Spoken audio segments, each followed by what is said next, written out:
Goa Organics వారి skin care, hair care, wellness products కోసం AP, తెలంగాణలో డిస్ట్రిబ్యూటర్లు కావాలను వివరాలకు స్క్రీన్ పైన ఉన్న నెంబర్కి కాల్ చేయండి.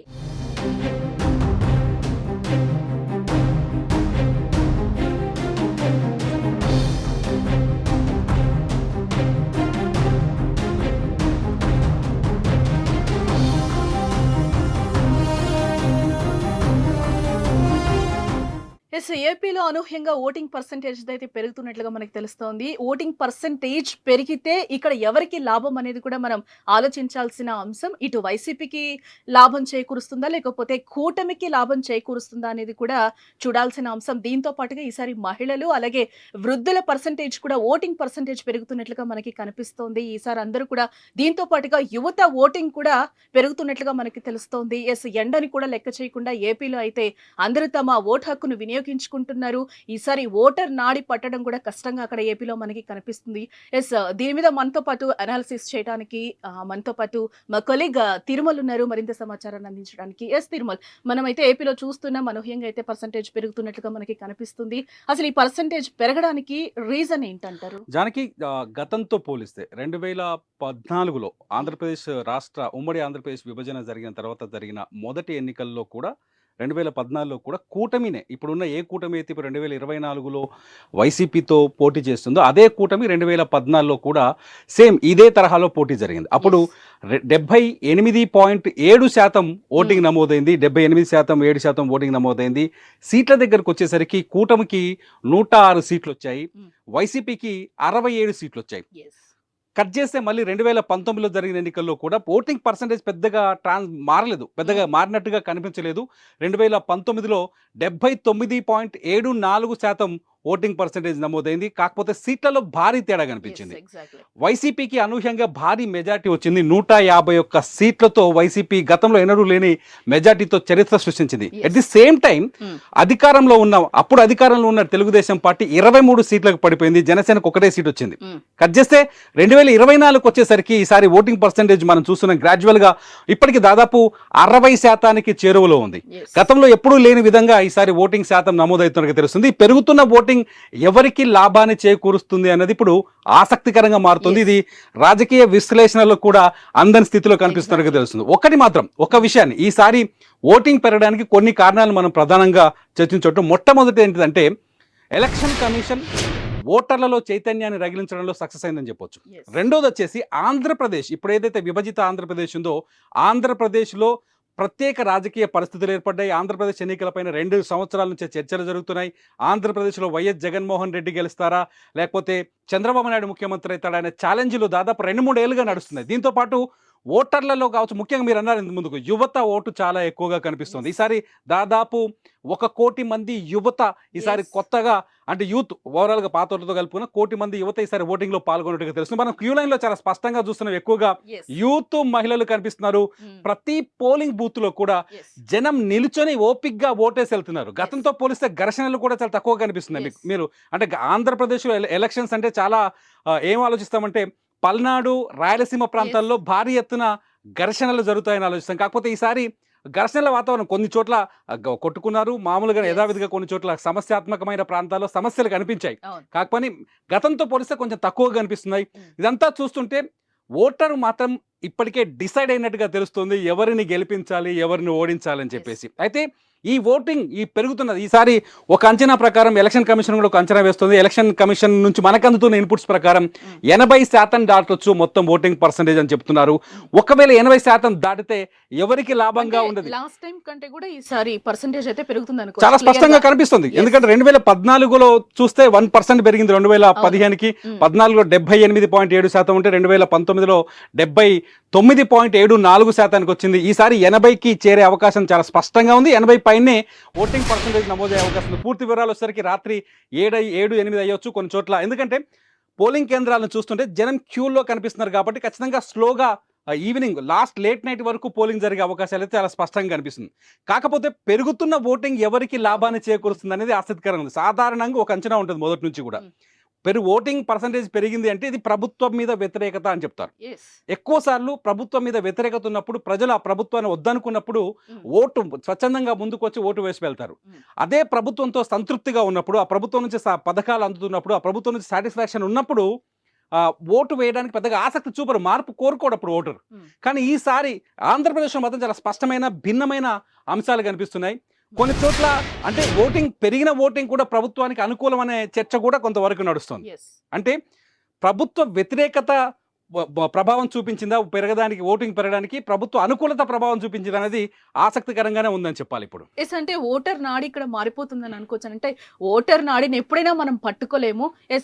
ఇప్పుడు కూడా మనకి సేమ్ సీన్ రిపీట్ అవుతుంది అని అనుకోవచ్చు. అంటే ఇక్కడ ఒకటి వైసీపీ నుంచి అందుతున్న అధికార వైసీపీ ఏమనుకుంటుందంటే ప్రతి వ్యక్తికి సంక్షేమ పథకాలు అందించగలిగాం, గ్రామానికి ప్రతి గడపకి జగన్మోహన్ రెడ్డి తీసుకొచ్చిన సంక్షేమ పథకాలు అందాయి కాబట్టి ఎక్కువగా మహిళలు వచ్చి ఓటేస్తున్నారు, ముఖ్యంగా వృద్ధులు వచ్చి ఎక్కువగా ఓటేస్తున్నారు కాబట్టి పెరుగుతున్న ఓటింగ్ తమకే అనుకూలంగా కనిపిస్తోంది. సంక్షేమ పథకాల వల్ల సంక్షేమ పథకాల్లో లబ్ధి పొందిన వాళ్ళంతా వచ్చి స్వచ్ఛందంగా జగన్మోహన్ రెడ్డికి మద్దతుగా పలికేందుకు ఓటు వేస్తున్నారని చెప్పేసి వైసీపీ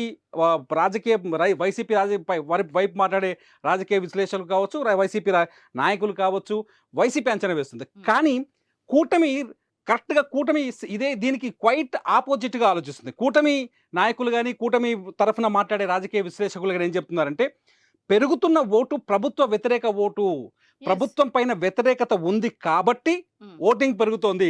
ప్రభుత్వ వ్యతిరేకతని జీర్ణించుకోలేక ఓటరు స్వచ్ఛందంగా ముందుకు వస్తున్నాడు, ప్రజల్లోకి వస్తున్నాడు, పోలింగ్ బూత్ దగ్గర గంటలు నిలబడైనా సరే తన ఓటు హక్కును వినియోగించుకుంటున్నాడు అని చెప్పేసి కూటమి నుంచి విశ్లేషణలు వస్తున్నాయి. కూటమి వాళ్ళు కూడా చాలా హ్యాపీగా కనిపిస్తున్నారు. ఇప్పుడు అధికార పక్షం సంక్షేమ పథకాల ద్వారా ఓటింగ్ పెరిగిందని హ్యాపీగా కనిపిస్తోంది. కూటమి కూడా ప్రభుత్వ వ్యతిరేకత ఓటింగ్ రూపంలో చాలా స్పష్టంగా కనిపిస్తుందని చెప్పేసి కూటమి నుంచి కూడా కొంత ఈజీగా హ్యాపీనెస్ కనిపిస్తుంది. అంటే తిరుమల మీరు చెప్పినట్టు సూపర్ 6 అంటూ కూడా కూటమి వచ్చింది. దీంతో పాటుగా వైసీపీ ఏమో సంక్షేమ పథకాలతోనే మేము ముందుకెళ్తున్నాం కాబట్టి సంక్షేమ పథకాలే మమ్మల్ని కాపాడతాయని చెప్పి మీరు చెప్పినట్టు గడప గడపకు కార్యక్రమాన్ని కూడా వైసీపీ నిర్వహించింది, చూసాం. దాంట్లో కూడా సక్సెస్ అయింది. రెండు కూడా మేమే ప్రభుత్వాన్ని ఏర్పాటు చేస్తామని కూడా కాన్ఫిడెన్స్ గా ఉంది. ఏంటి ఈసారి మీరు చెప్పినట్టు అనూహ్యంగా కూడా పర్సంటేజ్ పెరుగుతుంది. దీని అంతటిని మనం ఏ విధంగా చూడాలంటారు? అసలు చెప్తున్నాను అదే వైసీపీ అనుకుంటోంది మహిళా ఓటర్లు ఎక్కువ కనిపించడం, పోలింగ్ కేంద్రాల దగ్గర యూత్ ఎక్కువగా కనిపించడం వల్ల ఇది మాకు అనుకూలమైన ఓటింగు, సంక్షేమ పథకాల వల్ల కావచ్చు, తమ కుటుంబానికి అందిన ప్రభుత్వ పథకాల ఫలితం కావచ్చు ఈ ఓటింగ్ పర్సంటేజ్ పెరగడానికి కారణము అని చెప్పేసి ప్రభుత్వం ఇప్పుడు అధికారంలో వైసీపీ అనుకుంటోంది. కూటమి అంటుంది యూత్లో వ్యతిరేకత ఉంది. నిజంగా ఆంధ్రప్రదేశ్లో మొదటి నుంచి కూటమి చేసిన ప్రచారం ఏంటి అంటే, మొదటి నుంచి కూటమి ఎత్తుకున్న నినాదం ఏంటంటే ఆంధ్రప్రదేశ్లో అభివృద్ధి కొరవడింది, అభివృద్ధి ఇన్ఫ్రాస్ట్రక్చర్ డెవలప్మెంట్లో ప్రభుత్వం విఫలమైంది. YS Jaganmohan Reddy infrastructure develop చేయకుండా కేవలం అంటే పప్పు బెల్లాల్లా సంక్షేమ పథకాలు ప్రజలకు పనిచేశాడు, డబ్బులు ఇచ్చాడు, నెలకి ప్రజల్ని ఓటు బ్యాంక్ కింద మార్చుకోవడానికి ప్రయత్నం చేశాడు. ఇదంతా ఆంధ్రప్రదేశ్ అభివృద్ధికి కంటకంగా మారుతుంది, ఆంధ్రప్రదేశ్ అభివృద్ధికి వ్యతిరేకం. ఇది అభివృద్ధిలో ఆంధ్రప్రదేశ్ వెనకబడిపోతుంది. ఆంధ్రప్రదేశ్లో ఉన్న యువత ఇతర రాష్ట్రాలు అంటే తెలంగాణ కావచ్చు, నియర్ బై, లేకపోతే కర్ణాటక కావచ్చు, లేకపోతే తమిళనాడుకు వలస వెళ్ళి బతకాల్సిన పరిస్థితి ఏర్పడుతుంది. కాబట్టి యువతలో ఈ వ్యతిరేకత వచ్చింది, యువతలో చైతన్యం పెరిగింది. కాబట్టి యూత్ ఓట్ కంప్లీట్గా ప్రభుత్వానికి వ్యతిరేకంగా పడుతుందని చెప్పేసి కూటమి భావిస్తుంది. ఎందుకంటే నిజంగా అభివృద్ధి అనే యాంగిల్లో వాళ్ళు చేసిన ప్రచారం దీనికి కారణం కావచ్చు. నిజానికి కూడా మనం ఒకటి గమనించవచ్చు, హైదరాబాద్లో ఇవాళ మనం చూసాం, సుమన్ టీవీలో చాలాసార్లు విజువల్ చూపించాం. ఇవాళ హైదరాబాద్ రోడ్లన్నీ ఖాళీగా కనిపించాయి. ఎవరైతే ఆంధ్ర నుంచి వలస వచ్చి హైదరాబాద్లో సెటిల్ అయి ఉన్నారో, లేకపోతే హైదరాబాద్లో ఉద్యోగం కోసం వచ్చి ఉన్నారో, లేకపోతే హైదరాబాద్లో జీవనోపాధి కోసం వచ్చి ఉన్న వాళ్ళందరూ ఓటింగ్ కోసం ఈసారి హైదరాబాద్ వదిలి ఆంధ్రప్రదేశ్కి వెళ్ళిపోయారు. ఒకప్పుడు సంక్రాంతి పండుగ రోజు ఎటువంటి రోడ్లు ఖాళీగా కనిపించేవో ఈ రోజు ఓట్ల పండుగ రోజు ఆ రోడ్లన్నీ అలా ఖాళీగా కనిపిస్తున్నాయి. ఇవంతా చూస్తుంటే చైతన్యం అయితే చాలా స్పష్టంగా కనిపిస్తుంది ఓటర్లో. అది ప్రభుత్వాన్ని పడగొట్టడానికా లేకపోతే కొత్త ప్రభుత్వాన్ని నిర్మించడానికా అనేది మాత్రం ఇప్పుడు అంచనా వేయలేని పరిస్థితి కనిపిస్తుంది. అంటే ఓటింగ్ శాతం అయితే పెరుగుతుంది, పార్టీలన్నీ కూడా ఆశలు పెట్టుకున్నాయి. అంటే ఎలా ఉండబోతుంది అని అనుకోవచ్చు అంటారు?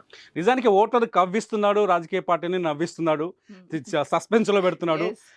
ఈవీఎం మిషన్లోకి ఈ పార్టీల భవిష్యత్తు నుంచి వచ్చి వెళ్ళిపోతున్నాడు ఓటరు. కాకపోతే ఒకటి మనం గమనిస్తుంది ఏంటంటే ఖచ్చితంగా పెరిగే ఓటు ప్రభావం మాత్రం ఏదో ఒక పార్టీకి బలమైన దెబ్బ కొట్టే అవకాశం కనిపిస్తుంది. ఎవరికో ఒకరికి స్పష్టమైన మెజారిటీ ఇచ్చే అవకాశాలు కనిపిస్తున్నాయని ఒక అంచనా ఉంది. ఈ పెరుగుతున్న ఓటు మాత్రం ఖచ్చితంగా ఒకవేళ పెరిగే ఓటు ప్రభుత్వ వ్యతిరేక ఓటు అయితే ఖచ్చితంగా జగన్మోహన్ రెడ్డికి ఎన్నికల్లో పరాభవం తప్పదు. పెరిగే ఓటు శాతం ప్రభుత్వ అనుకూల ఓటు అయితే కూటమికి ఎదురు దెబ్బ తాకక తప్పడు. సాధారణంగా మొదటి నుంచి మళ్ళీ రిపీట్ చేస్తున్నాను ఈ వర్డ్ని, ఎక్కడైనా ఓటింగ్ పర్సంటేజ్ పెరిగింది అంటే, ఓటర్ల సంఖ్య పెరుగుతుందంటే, ఓటు వేసే వాళ్ళ సంఖ్య పెరుగుతుందంటే ఇది ప్రభుత్వం మీద అయిష్టత వ్యతిరేకత ఉంటేనే పెరుగుతుందని అని చెప్తుంటారు.